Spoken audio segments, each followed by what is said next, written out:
Hey everybody, what is going on? I hope you guys are all doing well and welcome to another tutorial video. In this video, I'll be showing you guys how you can save your Google Photos to your gallery or to your device. So let's get right into it. Now, Google Photos is the online cloud storage service for photos made by Google, and of course you can upload your photos there for safekeeping, make a backup, make a sort of collage albums, use whatever you want, edit the photos. There's a lot of options.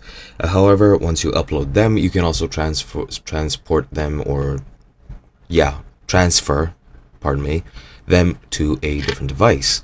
The way you do that is by actually downloading your photos to your device once you enter Google Photos. So let me explain how that is done.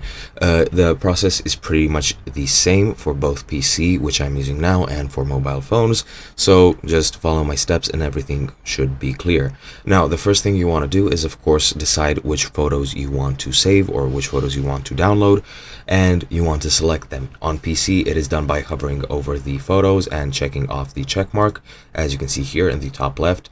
And on Android and possibly on iPhone, it is done by just clicking and holding down the pictures, and the pictures will be selected. Once you do, you just want to find the Save to Device button. In this case, it is in the three dots menu in the top right on the PC, and just click download. You can also do Shift+D and that will download them as well. Or in Google, on Android, you will find a different button which says Save to Device.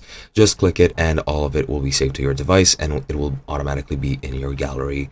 And that is pretty much it. I hope you guys enjoyed. I'll be seeing you in another video.